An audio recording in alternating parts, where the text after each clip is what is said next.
The village of Ashcombe Hollow lay under a thick morning mist, the kind that made everything seem quieter than it really was. Narrow cobblestone streets wound between neatly painted cottages, and smoke drifted lazily from chimneys into the cold air. Birds chirped cautiously, as if aware of the tension in the air. For years, this village had been the epitome of calm, a place where doors were rarely locked and neighbors greeted one another by name. Life moved slowly here, with hardly a ripple to disturb the surface. But that Tuesday morning, something had shifted. Leonard Hargreaves was dead. Not just dead, but in a way that disturbed the quiet order of Ashcombe Hollow. He was found in his study, slumped in his high-backed armchair, the thin gray light from the rain-streaked window falling across his face. The official statement was simple and quick: natural causes. A man in his late 60s with a history of heart trouble. Sitting in the chair where he had spent countless hours reading, writing letters, or sipping his evening brandy, the local constable had pronounced the death mundane. The doctor confirmed it, and the paperwork was already in motion. Everyone else seemed satisfied. Everyone, that is, except Margaret Hale. Margaret was 72, yet her eyes held the sharpness of someone half her age. To the casual observer, she might have appeared to be merely a retired schoolteacher who spent her days tending to her garden, knitting scarves, and attending the occasional village gathering. But those who knew her well, though few did, understood that she observed everything. Nothing escaped her notice, from the subtle twitch of a mouth to the pattern of raindrops on a window pane. Margaret had known Leonard Hargreaves for decades. She had often walked past his house on the way to the village library, waving to him through the carefully trimmed hedges, exchanging brief comments about the weather, the market, or local news. He had always been polite, slightly reserved, and meticulous in all things. His routines were predictable, almost ritualistic. And that predictability, Margaret knew, was precisely what made the events of that morning so troubling. She arrived at Leonard's house before the police, although no one would have called it an early visit. Rain fell lightly, pattering on her wide-brimmed hat and dark coat. The front door of the Hargreaves residence was ajar. A trivial detail, perhaps, but Margaret's brow furrowed immediately. Leonard Hargreaves never left his door open. Not for the morning paper. Not for visitors. Not for anything. Inside, the constable and two junior officers moved with mechanical precision. Their voices were low, but their tone carried the subtle arrogance of men, certain they understood the situation fully. "No signs of struggle," said one officer, adjusting his rain-soaked cap. "Dr. Whitmore confirmed heart failure," another replied, already shuffling through a notebook as if the case were already closed. Margaret stepped inside, her boots silent against the polished wooden floor. The faint scent of cedar and old books mixed with the mustiness of rain. She moved slowly, deliberately, her eyes scanning every corner, every object, every nuance of the room. Her gaze fell on the umbrella stand by the door. Two umbrellas, both perfectly dry. Leonard, she recalled, never left a single umbrella unused, and he certainly never left them dry inside if it had rained. Her mind ticked over the anomaly, noting the detail as a potential clue. The study itself was immaculate, as usual. The desk was organized, the papers neatly stacked, the pens aligned with mathematical precision. Yet, Margaret's attention was drawn to the window. It faced the garden path, where the grass bore the soft impression of footsteps. Faint, almost imperceptible, but there nonetheless. Footsteps that did not belong. Her pulse quickened slightly. Someone had been here. Perhaps not now, perhaps not long ago, but the evidence was subtle, undeniable to anyone willing to notice it. Later, Margaret walked to the village café, a small brick building with frost-stained windows and the comforting smell of baked bread and coffee. She observed the villagers gathered there, discussing Leonard's passing in hushed tones. Their voices carried sympathy, yes, but also a complacent relief that the mystery had been solved. Sitting in a corner, Clara Hargreaves, Leonard's niece, stirred her tea without meeting anyone's eyes. She had arrived just 2 days before, claiming a sudden desire to reconnect with her aging uncle. Margaret remembered this fact. 2 days was hardly enough to learn the rhythms of someone's life, much less understand the subtleties of his habits. Margaret listened as Clara spoke softly, recounting how peaceful her uncle had seemed the night before, how grateful he had been for company, how tired he had looked. The story was calm, neat, and wholly convincing to those who accepted things at face value. Margaret, however, did not. She placed her cup down and considered the timeline. If Leonard had been so tired the previous night, why was the study window open in the rain? Why were the umbrellas untouched? Why had the footsteps appeared in the garden path that no one else seemed to notice? She felt a familiar tightening in her chest, a mixture of anticipation and unease. This was no ordinary death. There were questions that demanded answers, small irregularities that could not be ignored. That afternoon, Margaret returned to Leonard's house under the pretense of gathering some forgotten belongings for the niece. Inside, the study appeared unchanged, but Margaret's eyes, trained by decades of observation, caught another subtle detail: the arrangement of letters on the desk. They had been shifted slightly, a faint smudge on the envelope's corner suggesting it had been handled recently. The handwriting on one of the letters was familiar too. Familiar, and yet something about it seemed intentionally misleading. Margaret stepped back and inhaled slowly. Every element of the scene, every minor deviation from routine, painted a picture. A picture that no one else had noticed. A story the police were already ignoring. Her thoughts returned to the window and the garden path. If someone had approached Leonard that night, unseen, what was their motive? Who in Ashcombe Hollow had both the knowledge and the opportunity to take advantage of such a carefully controlled environment? Margaret's mind, methodical and deliberate, began piecing together possibilities. Theories emerged like shadows in fog, each plausible yet uncertain. She would not rest until she understood every nuance, every hidden interaction that had led to Leonard's untimely death. As dusk fell, Margaret walked slowly through the village. Lights flickered in windows, casting long shadows over cobblestones, and the quiet of Ashcombe Hollow seemed almost oppressive. But she welcomed it. In silence, details whispered themselves to her, and in whispers, the truth began to form. Somewhere someone was lying. Someone had manipulated the ordinary life of Leonard Hargreaves, exploiting the trust of a village too accustomed to calm.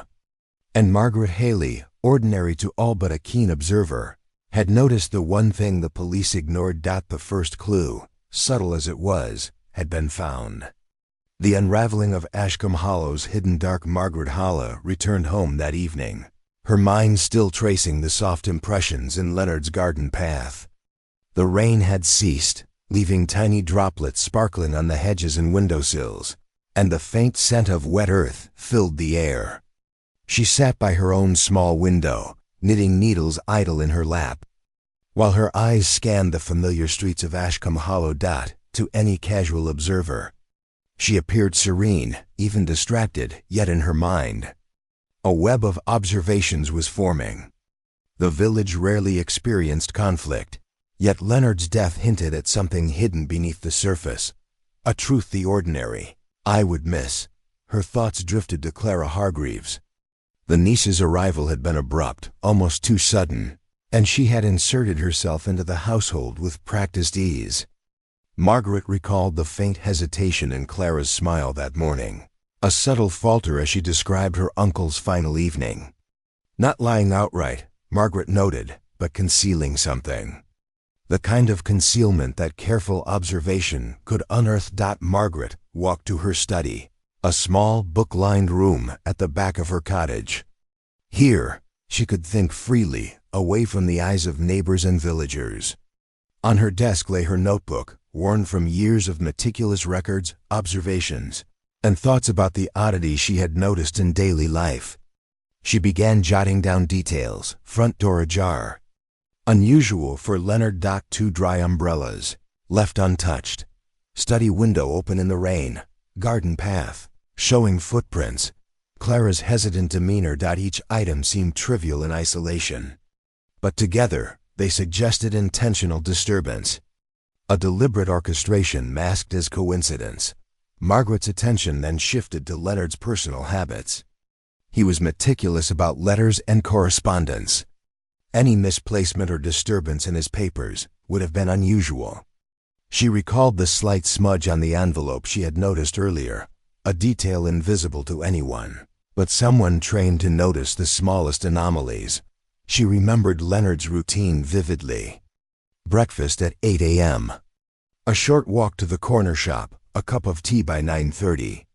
And letters written between 10 o'clock and 11 a.m. Rain rarely disrupted the schedule. But something had altered his routine that fateful morning. Margaret realized that to uncover the truth, she needed to investigate further. Observation alone was insufficient. She needed context, other villagers' accounts, unusual movements, and any behavior inconsistent with known patterns. She decided she would begin with neighbors closest to Leonard's house. The first neighbor, Mrs. Thorne. Margaret knocked softly on the door of Mrs. Thorne, a widow who lived 2 houses down from Leonard. The elderly woman opened the door, her expression tight but polite. "Good evening, Mrs. Thorne. May I ask you a few questions about Mr. Hargreaves?" Margaret asked, her tone casual yet firm. "Of course, dear," Mrs. Thorne replied. "Though I suppose the police will have all the details now." Poor Leonard. Margaret nodded, but she was not deterred. "Yes, they might, but I like to know what people notice themselves. Did you see anyone unusual yesterday?" Mrs. Thorne paused. "Well, now you mention it, I did see Clara Hargreaves visiting early in the morning. But I thought it was ordinary. She's his niece, after all." Margaret's pen moved swiftly. "Do you recall what time?" "Somewhere around 7:30, I'd say," Mrs. Thorne answered. "It was raining lightly. I was fetching the milk, and I noticed her standing near the front door. That's all." Margaret's mind clicked. 7:30. Leonard was typically awake by then, preparing for his walk to the shop. Why had Clara arrived so early? And why had she been outside, in the rain, before anyone else was awake? Margaret thanked Mrs. Thorne and walked back home. Each conversation added threads to the web. The picture remained incomplete. She needed more timing, habits, small deviations from the ordinary. A letter discovered back in her study. Margaret reviewed some letters she had collected from Leonard's correspondence, mostly mundane. But one envelope caught her eye again. It was addressed in Leonard's neat handwriting, yet the seal was faintly smudged, as if handled by someone else. Her eyes narrowed. Someone had read this letter before Leonard died. And the timing suggested it could have been critical. Margaret traced the origins of the envelope. It had been sent to Leonard just 2 days prior. Perhaps the same day Clara arrived. Her mind raced. Could Clara have intercepted it? Was it part of a larger plan? She wrote down her observations meticulously, linking small inconsistencies with potential motives. Every ordinary detail mattered. Every ordinary woman could observe what the police ignored, if she chose to see beyond appearances. The following morning, Margaret Hale set out early, the mist clinging to the streets like a soft veil. Ashcombe Hollow seemed unchanged, peaceful and routine, yet Margaret knew better. The surface calm of a village often concealed secrets darker than any storm. Her first stop was Mr. Abbott's bakery. A small shop with a warm interior and the smell of freshly baked bread lingering in the air. Mr. Abbott, a stout man with flour-dusted hands, greeted her with a nod. "Good morning, Margaret," he said. "Have you heard any more about poor Mr. Hargreaves?"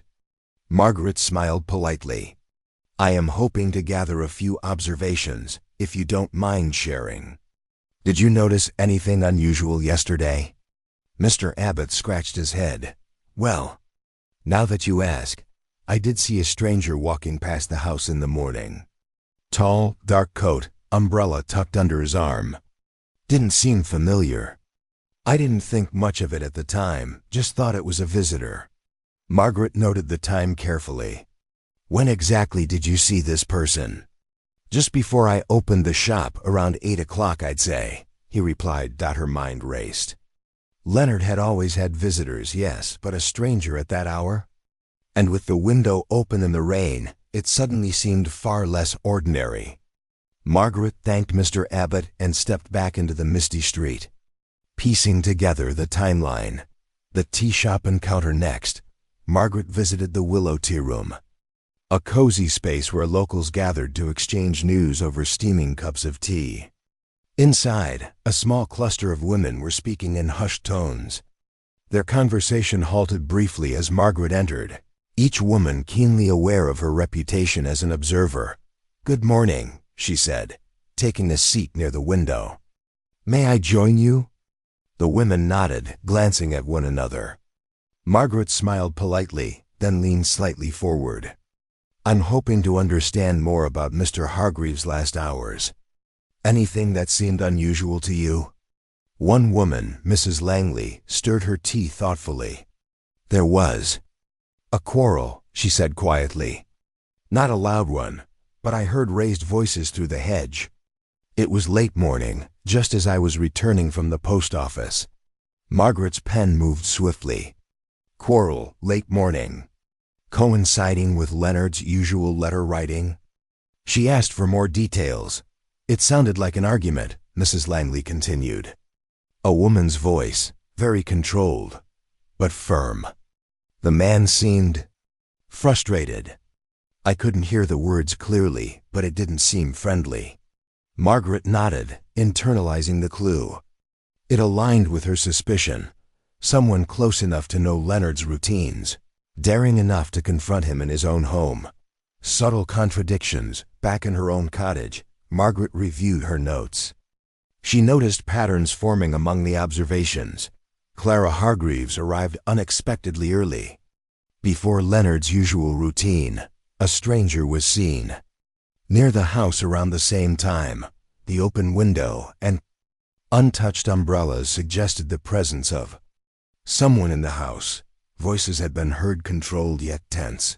Margaret realized that while each individual observation could be dismissed as coincidence, together they painted a picture that could not be ignored.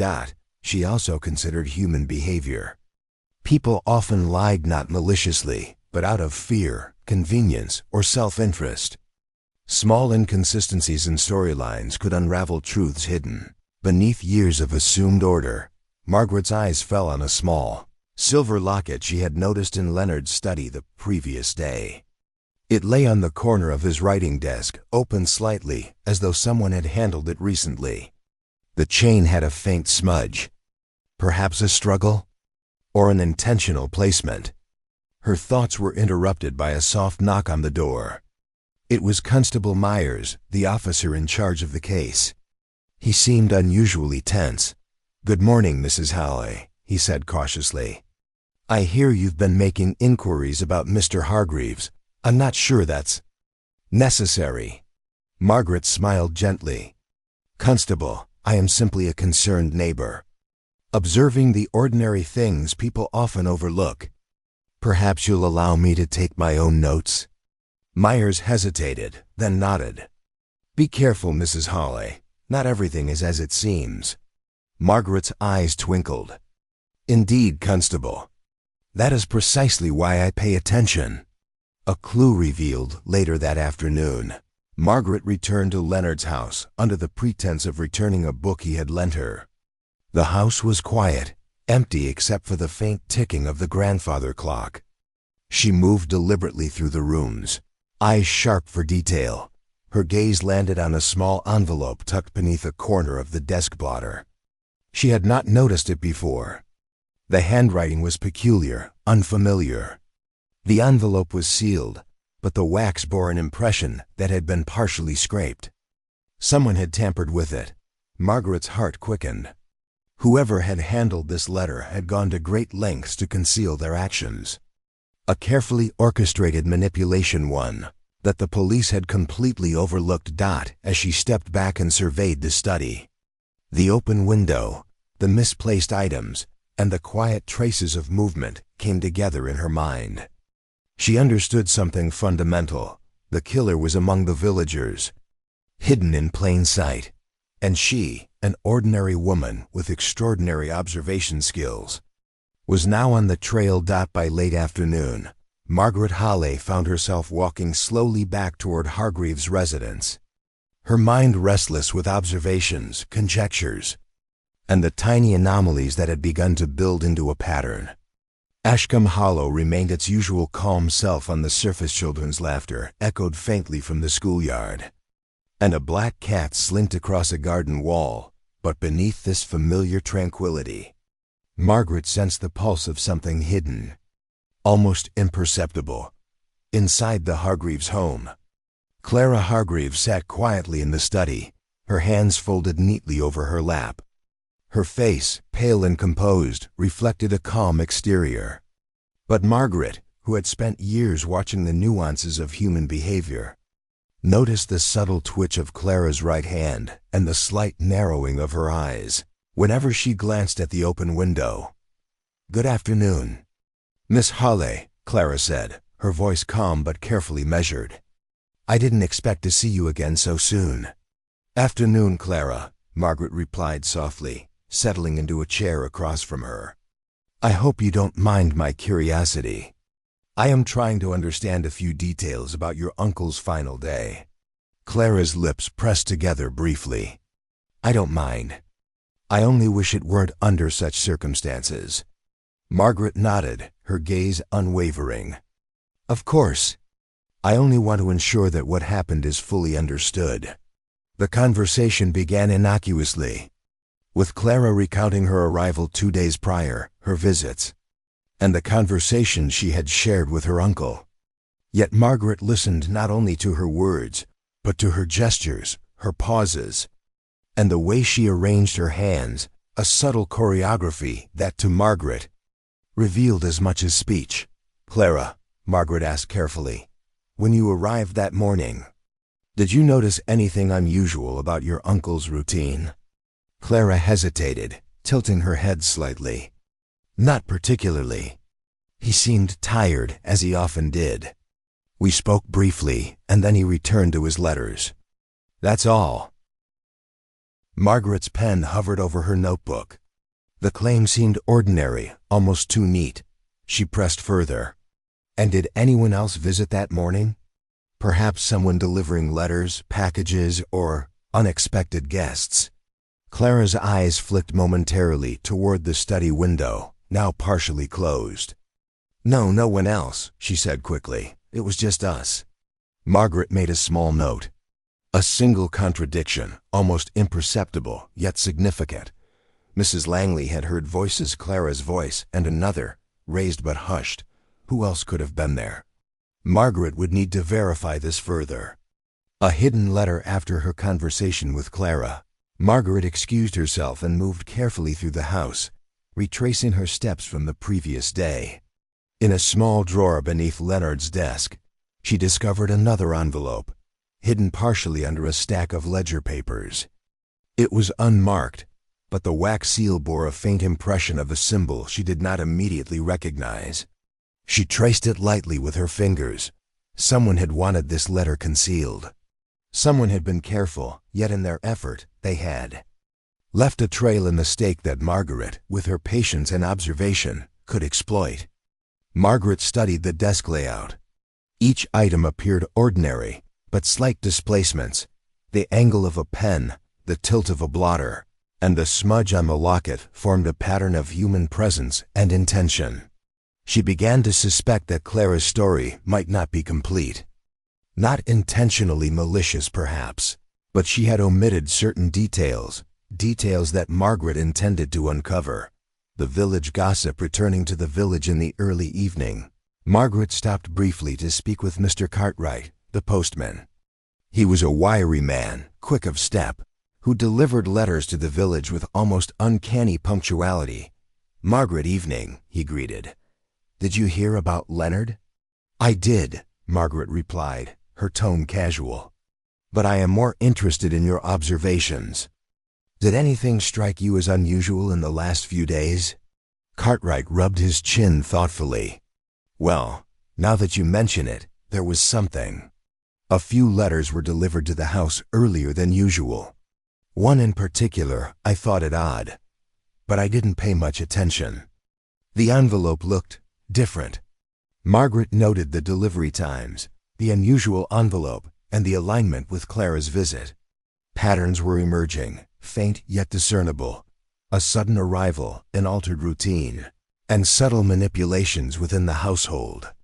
She realized that the key to understanding Leonard's death lay not in dramatic acts of violence, but in the accumulation of tiny, almost imperceptible actions, red herrings and false trails. Margaret spent the evening compiling her observations into a coherent map of events.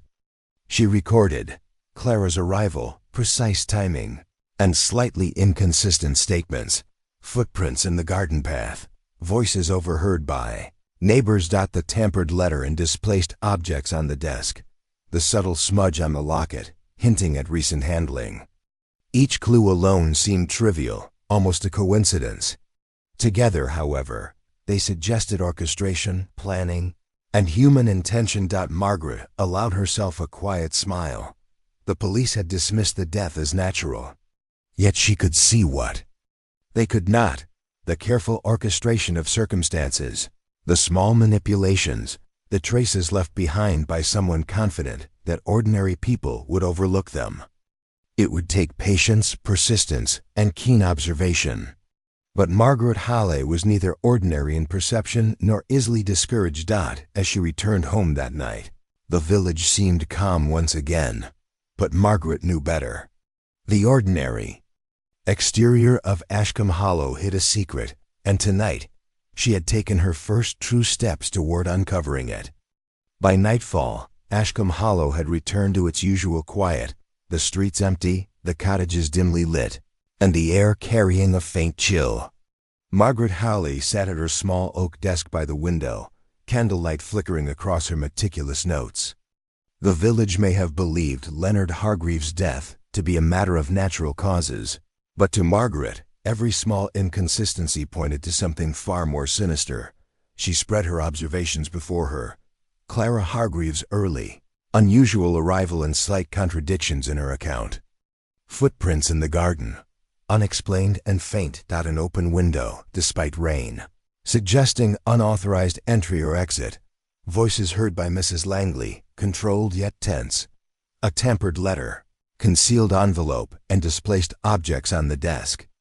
The subtle smudge on Leonard's silver locket, indicating recent handling. Margaret leaned back in her chair, her mind tracing each element with deliberate care.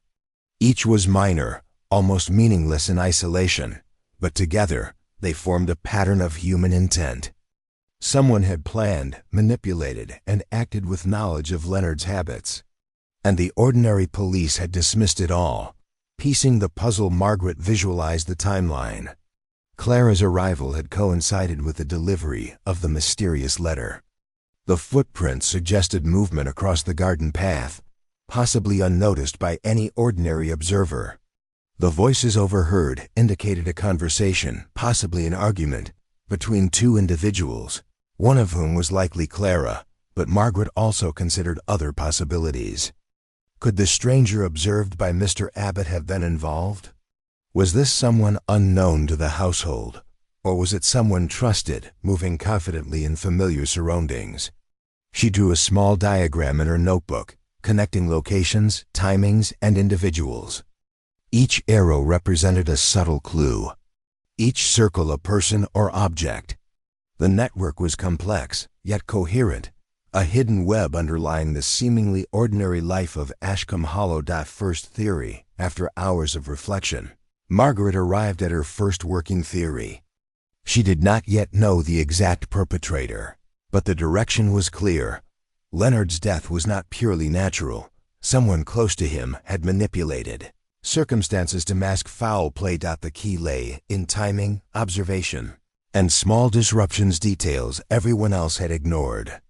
She wrote down her initial hypothesis. The perpetrator exploited Leonard's routines, used the presence of Clara Hargreaves, or her timing, to create a plausible narrative, and left subtle traces, a smudged locket, tampered letters, open windows that only a careful observer could detect. Her pen paused. This was the breakthrough she had been waiting for. Margaret understood that uncovering the truth required patience, not force. The evidence was scattered, subtle, and easily dismissed, but it existed, if only she could follow it carefully. A new suspicion as the candle flickered. Margaret's mind returned repeatedly to Clara Hargreaves. The young woman's composure was impeccable, her words carefully measured, yet Margaret's trained eyes caught the slight tension beneath the surface. The timing of her arrival, the faint hesitation in her statements, and the unspoken knowledge that Leonard's letters had been disturbed, all hinted at partial involvement or, at the very least, knowledge of something critical. But Margaret also considered a third party. The stranger observed by Mr. Abbott, the voices overheard, and the footprints in the garden could not be ignored. The killer might have been someone outside the household, using Clara's presence as cover, or perhaps manipulating her to create confusion. Margaret realized the case was more intricate than it appeared. It was not merely a question of who had acted, but how, when, and why. Preparation for investigation. Margaret's thoughts turned toward the next steps. She needed more information, speak with villagers discreetly to corroborate observations. Examine Leonard's correspondence and personal items. Carefully track timing and movements of all individuals present that morning.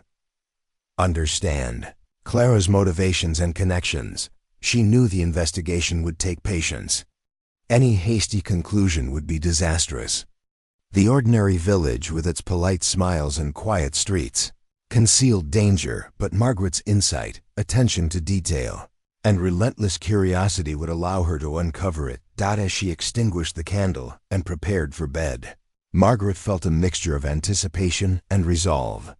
The first pieces were in place, the web of clues forming a pattern, and tomorrow would bring the next stage of her observation. Someone in Ashcombe Hollow had taken advantage of the ordinary. And Margaret Hale, ordinary only in appearance, would not let it go unnoticed. The morning sun filtered softly through the mist that clung to Ashcombe Hollow, turning the cobblestone streets into a mosaic of damp light and shadow. Margaret Hale moved with deliberate steps, her eyes scanning the familiar cottages, the neatly trimmed hedges, and the subtle traces of movement that most villagers would overlook. To them, life continued as always. To Margaret, every detail mattered. Her first stop was Leonard Hargreaves' house. The garden path, still slightly wet from last night's rain, held faint impressions of footsteps. Margaret crouched carefully, studying the tracks. They were larger than Clara's shoes, smaller than an average man's stride, and careful enough to suggest deliberate caution. She traced the path to the back gate, noting displaced leaves and a slightly bent branch, which indicated someone had passed in haste or perhaps been interrupted. Margaret's thoughts returned to Clara Hargreaves. The young woman's arrival 2 days prior had been unexpected, and her composure, while outwardly calm, carried subtle tension. Each gesture tilting her head, a brief avoidance of the study window, the clasping of hands was a thread to be followed. Margaret made careful notes. Clara may have been aware of something critical or unwittingly involved, but every nuance mattered. From the garden, Margaret moved to the front of the house. She spoke quietly to Mrs. Thorne, the neighbor who had noticed Clara outside that early morning. The conversation confirmed some details but left gaps. Margaret's mind, however, was already weaving a web. The footprints, the open window, the unusual timing of Clara's visit, and the overlooked letters in Leonard's study. She then visited Mr. Abbott's bakery. The baker mentioned seeing a tall, dark-coated stranger passing the Hargreaves house the previous afternoon. Nothing seemed extraordinary to him at the time, but Margaret recorded it carefully. Timing, direction, presence, each detail was a potential clue. She also stopped at the post office, where the clerk noted a peculiar package delivered to Leonard ahead of schedule. Margaret's pulse quickened. Someone had manipulated the normal flow of correspondence, and the letters might hold more than their plain words suggested. Returning to Leonard's study, Margaret retraced her observations. The desk was orderly at first glance, but subtle misalignments caught her attention. The ledger pages slightly turned, a pen out of place, and the blotter smeared in one corner. The silver locket lay at an odd angle, the faint smudge of fingerprints suggesting it had been handled recently. Margaret's trained eyes saw the orchestration. A meticulous mind had altered the scene, leaving only the smallest traces for those paying attention. Clara's presence remained a puzzle. Margaret observed her carefully over the course of the morning. Each answer given, each word spoken, carried small contradictions. When asked about her uncle's letters, Clara hesitated slightly before replying. When describing breakfast and morning routines, her timeline shifted minutely. It was not a glaring deception, but subtle enough to draw Margaret's attention. By midday, Margaret had constructed a working timeline. The footprints suggested someone had traversed the garden. Voices overheard by Mrs. Langley hinted at an argument, tense but carefully controlled. Letters had been tampered with or concealed. Clara's nervous behavior, coupled with the timing of her arrival, suggested she was either involved or being used as cover. Someone had orchestrated events to appear ordinary, and only a keen observer would notice the inconsistencies. Margaret's thoughts returned to the Hargreaves study. She examined the hidden envelope she had discovered the previous day. Opening it, she found a letter of seemingly mundane content, requesting repayment of a minor loan and expressing gratitude for past kindness. Yet the subtle creases and slightly altered handwriting revealed tampering, likely intended to create a misleading impression. Whoever had handled this letter had sought to disguise their involvement carefully, yet left just enough trace for an observant eye to detect. Margaret's next step was to verify villagers' observations. She spoke discreetly with Mr. Cartwright, the postman, who confirmed unusual delivery times and hinted at letters handled in ways he had found odd. She confirmed details with Mrs. Langley, who had overheard the voices, and with other neighbors who noted small disturbances in Leonard's routines. Each new piece of information fitted into the growing puzzle: the open window, the footprints, the tampered letters, Clara's tension, and the presence of an unfamiliar visitor all pointed toward deliberate orchestration. By evening, Margaret returned home, her mind assembling the pieces into a coherent narrative. She could see the outline of the plan. Someone had exploited Leonard's predictable routines, using minor deviations to manipulate appearances. Clara's presence had been instrumental, whether knowingly or not. Letters had been altered to mislead, and subtle movements and footprints had been carefully orchestrated. Margaret's first working theory was clear. Leonard's death had not been entirely natural. It had been facilitated by someone with knowledge of his habits, timing, and vulnerabilities. The killer had relied on the ordinary routines of a small village to hide subtle disruptions. Margaret, however, had noticed the inconsistencies the police had ignored. The night deepened. From her window, Margaret observed the village as shadows stretched over the cobblestone streets. Clara moved quietly, slipping out briefly, perhaps meeting someone, or perhaps unaware she was being observed. Margaret followed each subtle movement in her mind, linking them with letters, footprints, and conversations. She understood the stakes. Patience, observation, and deduction were her tools. The ordinary villagers, polite and unsuspecting, could not perceive the subtleties that held the key to the truth. Margaret's insight, attention to detail, and relentless curiosity positioned her uniquely to unravel the mystery. As she sat by candlelight, reviewing her meticulous notes, she realized the web of human behavior, subtle manipulations, and small traces formed a complex pattern. Leonard Hargreaves' death was not an accident. It was carefully orchestrated, hidden in plain sight, and designed to mislead the casual observer. Margaret, ordinary in appearance but extraordinary in perception, had begun to uncover it. Somewhere in Ashcombe Hollow, the real story was waiting to be revealed. And Margaret Hale would not rest until she had followed every thread, noticed every discrepancy, and exposed the truth hidden beneath the village's ordinary exterior. The following morning, Ashcombe Hollow was quiet, the fog lingering low across the streets, softening the edges of the cottages and muting the usual bustle of daily life. Margaret Hale moved carefully through the village, her eyes sharp, noting patterns invisible to most. Every movement, every glance, and every conversation could hold a clue. Leonard Hargreaves' death had created ripples, subtle and almost imperceptible, and Margaret intended to follow them wherever they led. Her first stop was Leonard's house. She approached cautiously, observing the garden path once again. The footprints she had noted before were faint but visible to her trained eye. She crouched, tracing each mark, noting subtle deviations and shifts in direction. Whoever had passed this way had moved deliberately, yet with the urgency of someone needing to remain unnoticed. Margaret's mind assembled the timeline, layering it with details from neighbors, letters, and her own observations. Inside the house, the study beckoned. Margaret examined Leonard's desk, ledger pages, and personal effects. Each item had been slightly disturbed, almost imperceptibly. The locket, the pen, the blotter, everything hinted at human presence, human intention. Her eyes rested on the tampered letter once more. This time, she examined it with greater care.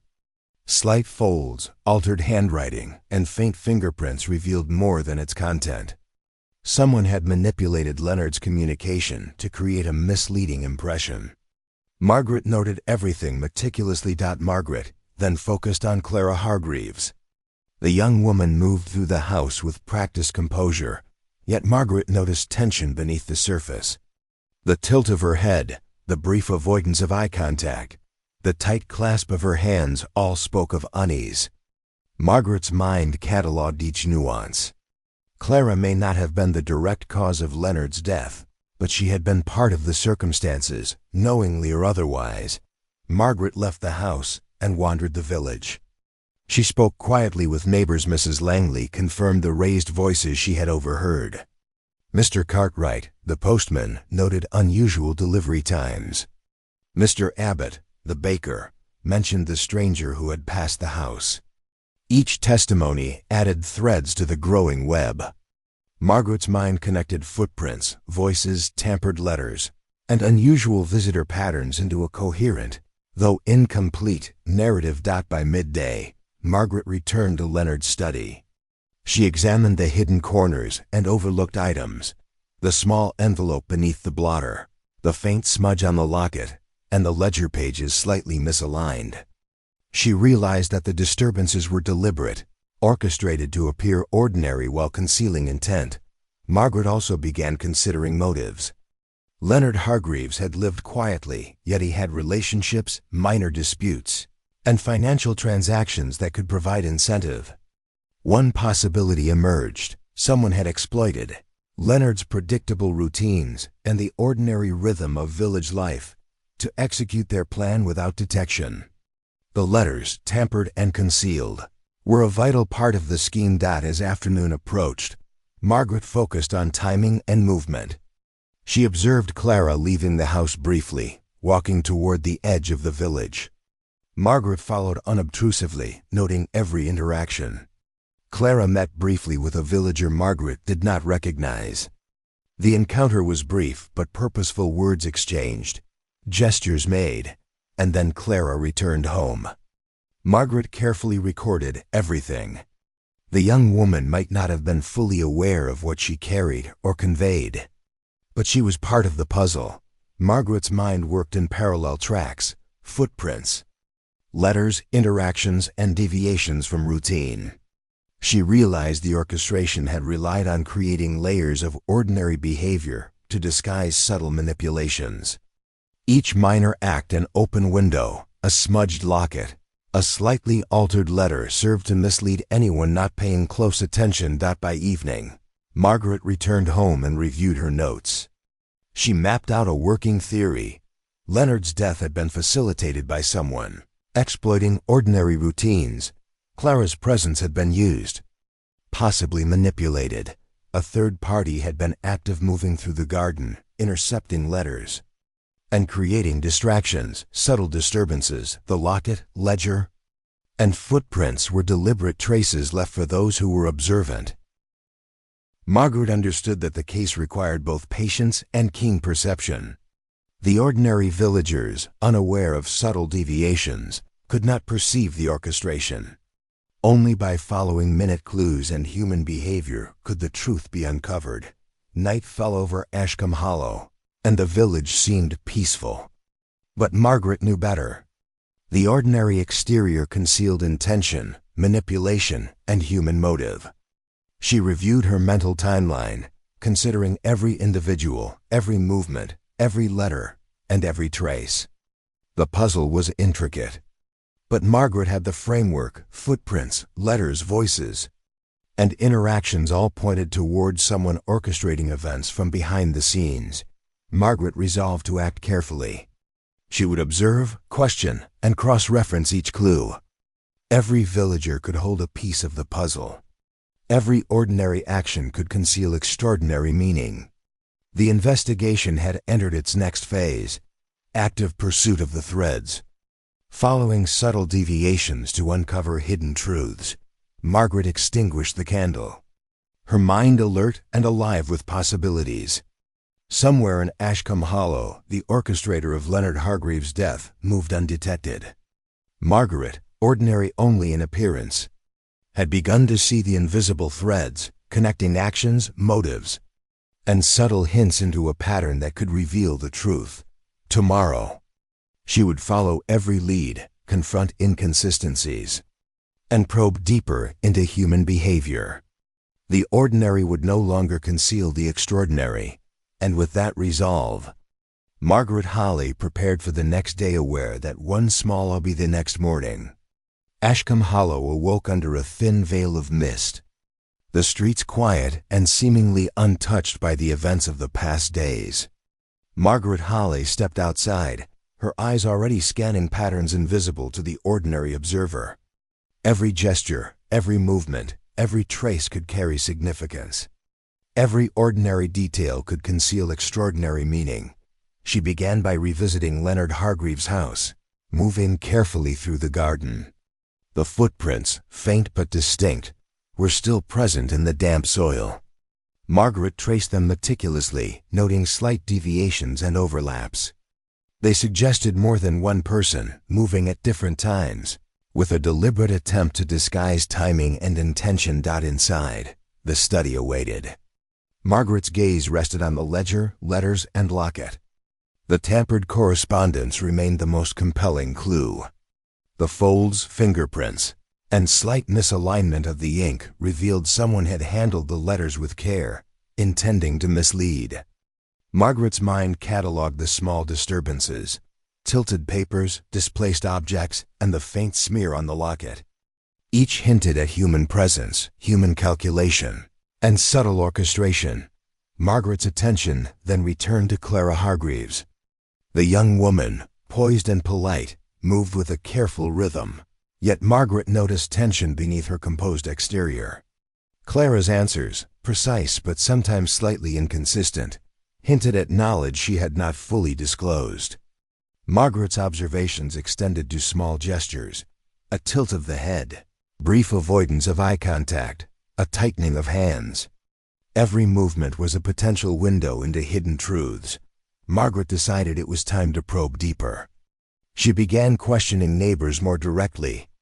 Walking through the village with careful discretion, Mrs. Langley repeated her observation of voices: Clara's voice in conversation with a man. Tense but controlled, Mr. Cartwright, the postman. Confirmed unusual timing in letter deliveries, Mr. Abbott. The baker mentioned the dark-coated stranger again, whose passage had seemed ordinary but now appeared strategically timed. Each account added threads to a growing web of evidence. By midday, Margaret began connecting the dots. Someone had orchestrated a series of subtle manipulations, the open window, tampered letters, footprints, timed interactions, and Clara's presence all suggested deliberate planning. The ordinary patterns of village life had been exploited to conceal extraordinary intent. Margaret then observed Clara meeting a villager briefly at the far edge of the village. The encounter was subtle, gestures exchanged, a brief conversation, and then Clara's return home. Margaret did not interfere, but noted every detail. Clara may not have been the primary actor, but she was clearly a piece in the larger puzzle. Back at Leonard's study, Margaret scrutinized every object once more. The tampered letter, partially concealed under the blotter, revealed subtle traces of handwriting mimicry. The ledger pages showed slight rearrangements. The locket, the pen, the open window, all pointed toward careful orchestration. Margaret began drafting a working theory.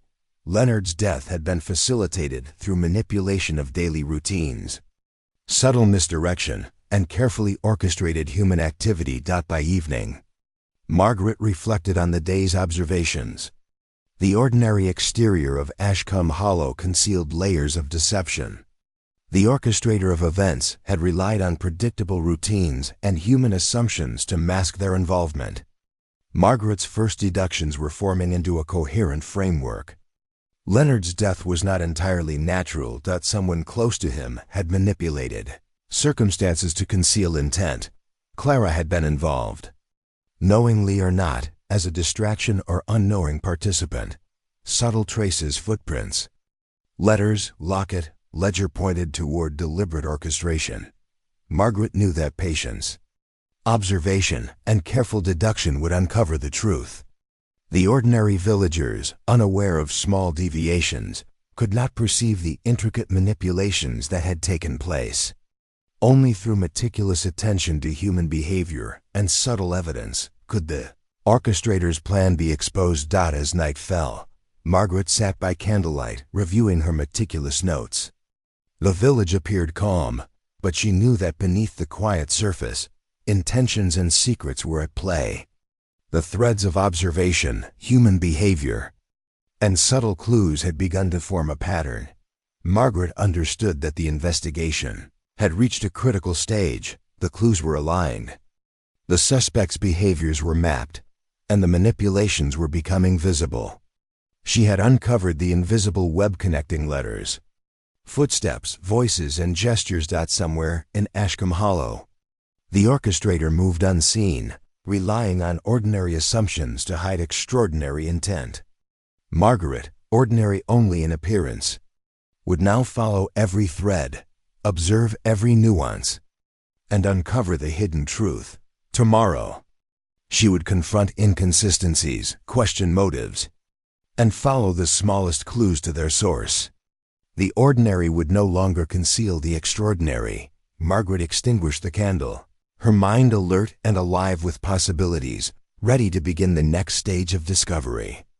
Every overlooked detail, every ordinary gesture, could illuminate the truth that had so far escaped the notice of the police. And with that resolve, she prepared for the next day, determined to unravel the mystery woven through the quiet village. Where ordinary life had concealed a deadly secret, the morning sun rose over Ashcombe Hollow with a clarity that revealed every shadow and reflection in the quiet village streets. Margaret Hale, notebook in hand, moved with purposeful steps, her mind reviewing every clue collected over the past days. Footprints, tampered letters, subtle smudges, and overheard conversations, all were threads in a web she was now determined to untangle. Her first stop was Leonard Hargreaves' house. The garden path, still damp from overnight dew, displayed faint but telling traces of footsteps. Margaret traced each carefully, noting overlaps and inconsistencies in direction and size. The impression suggested multiple movements, some deliberate, some hurried, and some clearly intended to mislead. She paused, considering the possibility of a third party operating under the guise of ordinary routine.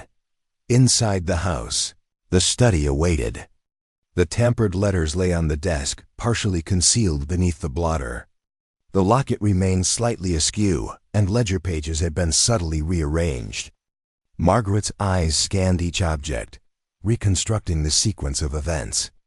Every small misalignment, every faint smudge, carried meaning. Whoever had orchestrated this had relied on the appearance of normality to disguise their actions. Margaret then turned her attention to Clara Hargreaves, the young niece who had been a constant focus of her observation. Clara moved with careful composure, yet Margaret noticed subtle tensions, a flicker of hesitation in her eyes, a brief avoidance of direct gaze, the way her hands clasped and unclasped in nervous rhythm.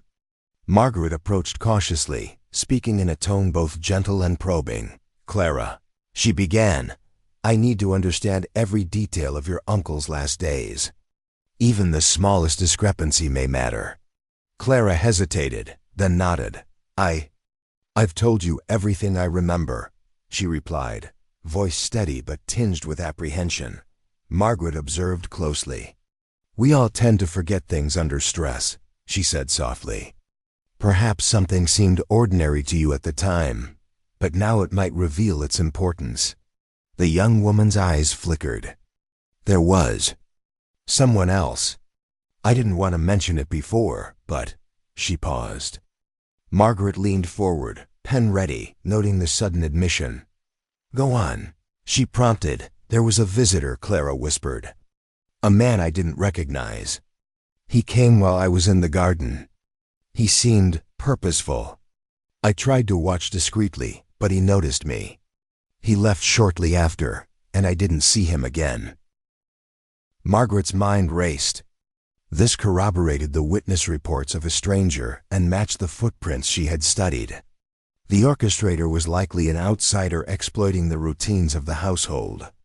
Yet Clara's presence had inadvertently assisted in masking the movements, creating that by midday.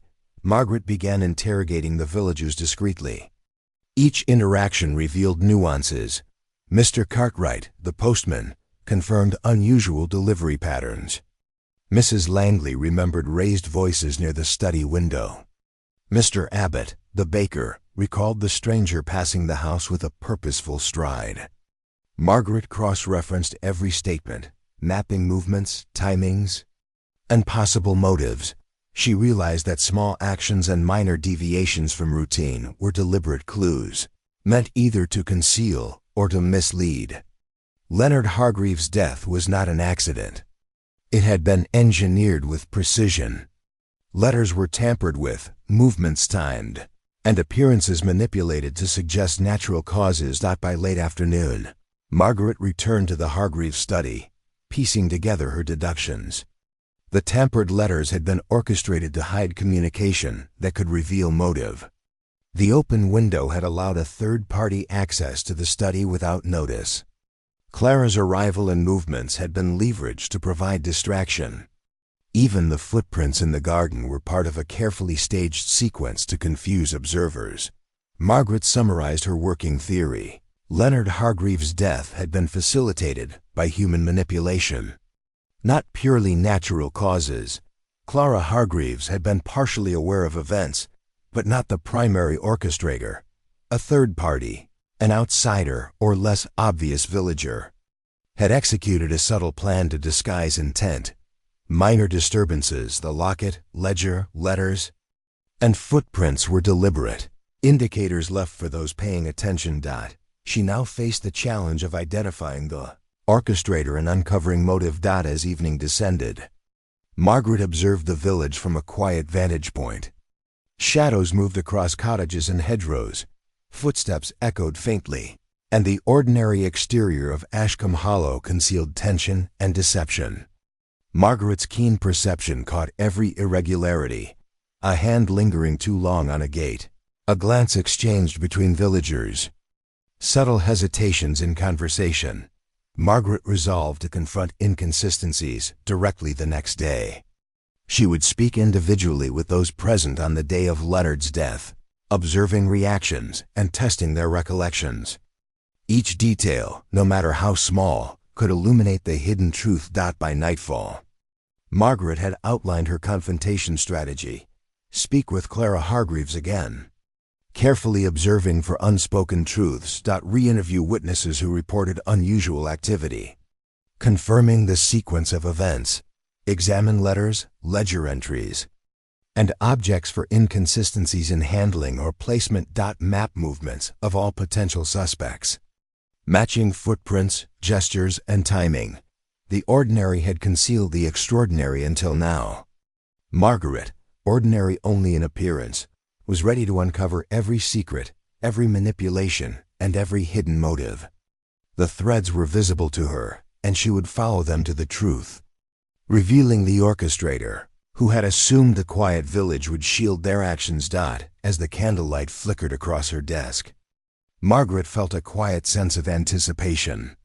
The investigation had entered its critical phase. Every clue was aligned, every pattern observable, and the ordinary village had begun to reveal its hidden dangers. Margaret Hale would not rest until the mystery was solved. The threads unraveled, and justice illuminated. Even in the quietest corners of Ashcombe Hollow, the morning in Ashcombe Hollow was crisp, the mist lifting to reveal the quiet streets and orderly cottages. Yet Margaret Hale sensed the undercurrent of tension that ordinary eyes could not perceive. Today, she would follow every thread, every small deviation, and every hidden trace to its source. The puzzle was close to resolution. Margaret returned to Leonard Hargreaves' house, noting the subtle shifts in light and shadow across the garden. The footprints she had observed before were faint, but now formed a coherent pattern. She traced them meticulously, seeing the deliberate paths, overlaps, and pauses. Each impression revealed human intention, careful, calculated, and meant to mislead anyone not paying attention. Inside, the study awaited. Margaret examined Leonard's desk once more. The ledger pages, slightly misaligned, the letters, partially concealed beneath the blotter, and the silver locket, faintly smudged, all pointed to human orchestration. The tampered letter, in particular, drew her attention. The folds, fingerprints, and slight alterations in handwriting suggested deliberate manipulation designed to misdirect. Margaret then turned her focus to Clara Hargreaves. The young woman moved with her usual composure, yet subtle tension betrayed unease.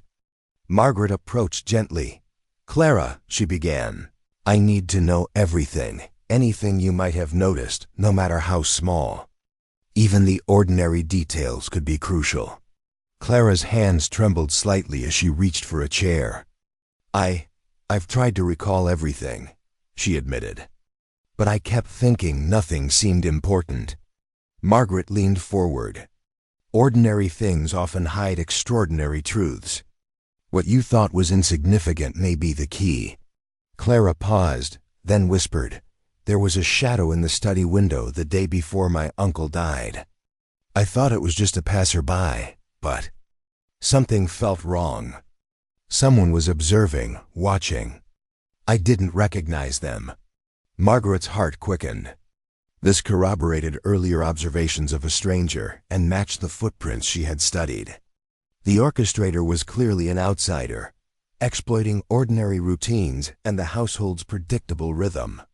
Clara's presence had inadvertently assisted in masking the movements, creating the illusion of normalcy. By midday, Margaret visited the villagers again.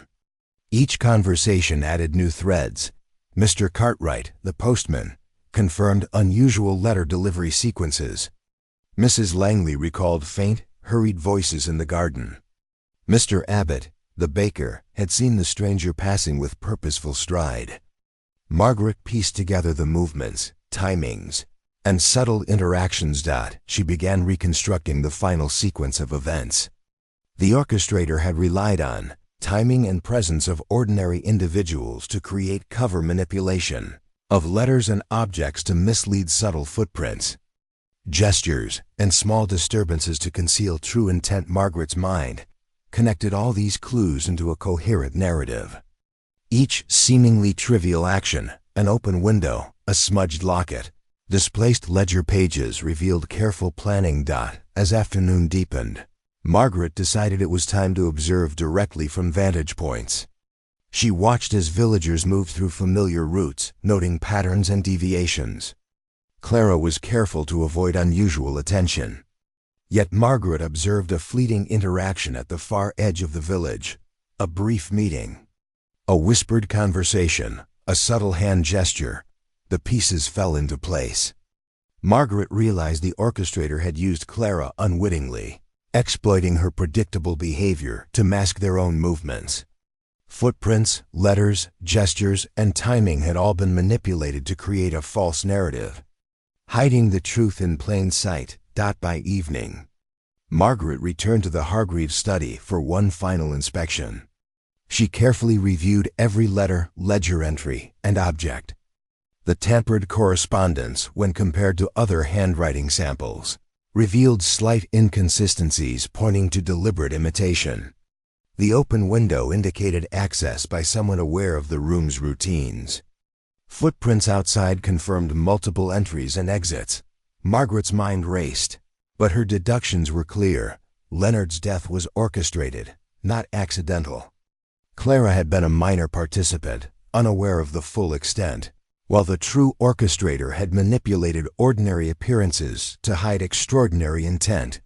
Night fell. Margaret, reviewing her notes by candlelight, outlined the final steps.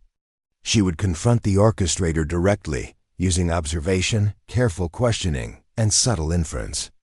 Every small detail she had collected, footprints, letters, gestures, timings, formed a complete pattern. The ordinary village had concealed the extraordinary plan. But Margaret could now see it clearly. She prepared meticulously. Review all letters and objects for inconsistencies, cross-check every witness statement, and movement. Observe suspect behavior. Carefully during questioning, uncover hidden motives through subtle deductions. Margaret felt a mixture of anticipation and resolve. The investigation was at its climax. The threads of observation, human behavior, and subtle clues had revealed the invisible web. Somewhere in Ashcombe Hollow, the orchestrator believed their plan was complete, hidden under layers of ordinary life. Margaret, ordinary only in appearance, had now reconstructed the entire sequence, exposing every deception, every misdirection, and every hidden motive. As she extinguished the candle, Margaret knew the next day would bring confrontation, revelation, and the final unraveling of the mystery. The ordinary had concealed a deadly secret, but Margaret Hale, with her patience, insight, and unwavering observation, was ready to reveal the truth. The quiet village would never seem ordinary again. The morning in Ashcombe Hollow was unusually still, as though the village itself held its breath. Margaret Hale, notebook in hand, moved with quiet precision. The pieces of the puzzle were now clear in her mind. The footprints, the tampered letters, the subtle gestures, and the shadows observed in the study window all pointed toward a single orchestrator. She returned to Leonard Hargreaves' house, taking note of every detail she had previously recorded. The garden path, the slightly bent branches, the faint footprints, everything aligned with her deductions. She entered the study, where the tampered letters and displaced ledger pages lay untouched. Margaret had traced every sequence of events, and now it was time to confront the truth. Margaret began with Clara Hargreaves. The young woman, nervous but composed, followed Margaret's calm but probing questions. Margaret asked about the letters, the movements, and the stranger in the garden. Clara admitted to seeing someone she did not recognize, confirming Margaret's suspicions of a third party exploiting her presence to misdirect. With Clara's statements cross-referenced against footprints, timing, and the letters, Margaret's gaze turned to the final possibility: someone within the village who knew Leonard's routines intimately. Margaret visited the corner shop, where she had earlier observed Mr. Perkins' cautious demeanor. She questioned him subtly about Leonard's financial transactions and recent visitors. Mr. Perkins' answers were precise. Yet Margaret noticed a fleeting hesitation when asked about a specific package delivered unexpectedly. That moment, combined with prior evidence, confirmed her suspicion. Mr. Perkins had orchestrated the manipulation, relying on ordinary routines to hide extraordinary intent.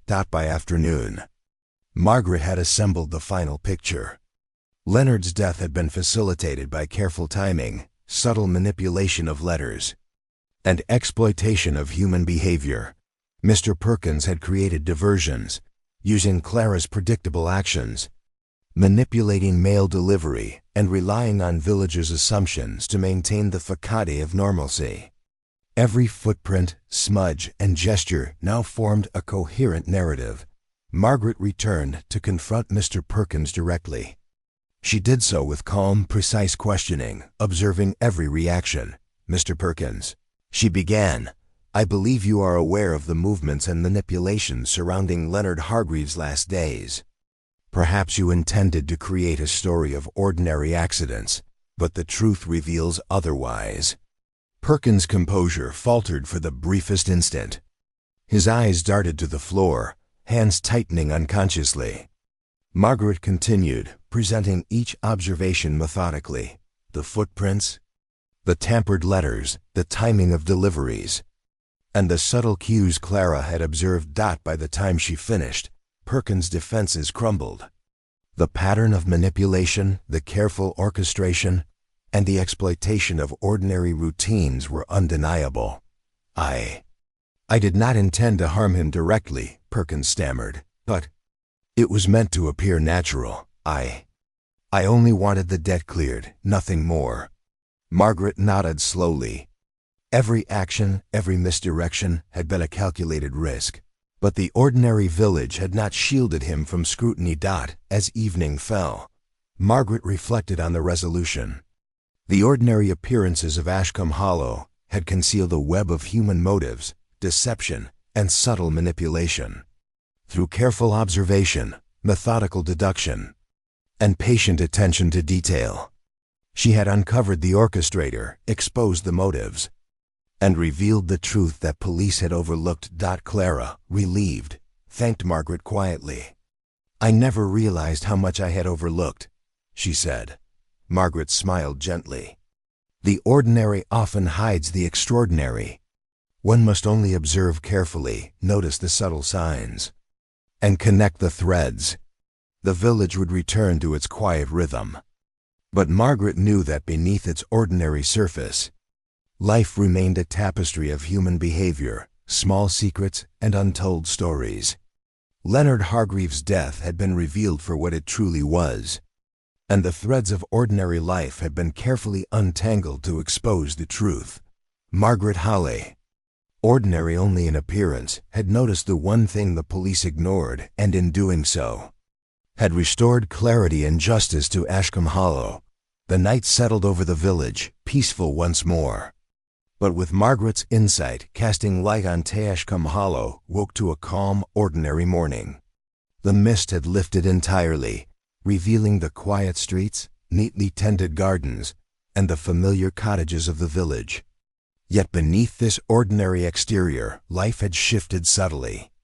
The events surrounding Leonard Hargreaves' death had left a quiet mark, a reminder that the mundane often hides secrets waiting to be uncovered. Margaret Hale walked through the village, her eyes alert as ever, but there was a serenity to the streets now. The villagers went about their routines, unaware of the intricate human motives, subtle manipulations, and careful orchestration that had transpired. To them, life was ordinary.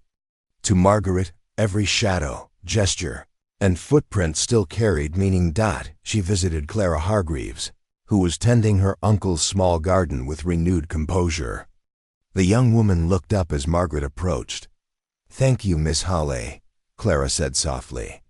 "I never realized how much I had overlooked, the small things, the little signs that mattered." Margaret smiled. "The ordinary often conceals the extraordinary, Clara. It is only by careful observation and attention to detail that we can see the truth." The two walked together, quietly, through the village. Margaret noted familiar sights, the corner shop now calm, the post office, orderly as ever, The cobblestone streets, now devoid of the tension that had marked the days of investigation. All seemed normal, yet Margaret's mind catalogued the lessons hidden in each ordinary scene. Returning to her own home, Margaret reflected on the investigation. Leonard Hargreaves' death had been revealed as the result of human manipulation, carefully timed movements, tampered correspondence, and exploitation of predictable routines. A third party, Mr. Perkins, had orchestrated events with meticulous precision, assuming that ordinary life would hide extraordinary intent. Yet Margaret's careful observation and methodical deduction had uncovered the truth. Piece by piece, she reviewed her notes one final time. Footprints traced in the damp soil, letters altered to mislead, subtle gestures from villagers, and Clara's inadvertent participation all had formed a coherent narrative that no casual observer could have reconstructed. Margaret understood the power of careful attention. Ordinary details, when observed thoughtfully, can illuminate hidden truths. By evening, Ashcombe Hollow returned to its quiet rhythm. Windows glowed with warm light, smoke drifted from chimneys, and villagers moved calmly through familiar streets. Margaret walked slowly, savoring the ordinary beauty of the village. The mystery was resolved, yet life went on. And the lessons remained: subtlety, observation, and attention to small signs are often more revealing than any overt evidence. Margaret paused by the garden path at Leonard's house. The footprints she had traced days ago had faded, leaving only impressions in memory and observation. The orchestrator had been exposed, justice had been restored, and the threads of deception had been unraveled. Yet the ordinary, she knew, could always conceal new secrets, waiting for a careful eye to notice the subtle signs. As night fell, Margaret Hale returned home, her notebook tucked under her arm. Candlelight flickered softly, illuminating the pages filled with observations, deductions, and reflections. The village, ordinary in appearance, held extraordinary stories that required patience, insight, and a willingness to notice the overlooked. Margaret sat quietly, pen poised. One mystery had ended, but her vigilance remained. The ordinary would never fully conceal the extraordinary as long as she was watching. And in that quiet certainty, Margaret found both satisfaction and purpose. Ashcombe Hollow slept under a blanket of calm, unaware that the ordinary world had been quietly observed, understood, and rendered transparent by one woman who noticed the one thing the police ignored. The village would continue, peaceful yet layered with hidden truths. And Margaret Hale, ordinary only in appearance, had proven that careful attention could illuminate even the subtlest of deceptions. Ordinary shadows that often conceal extraordinary truths.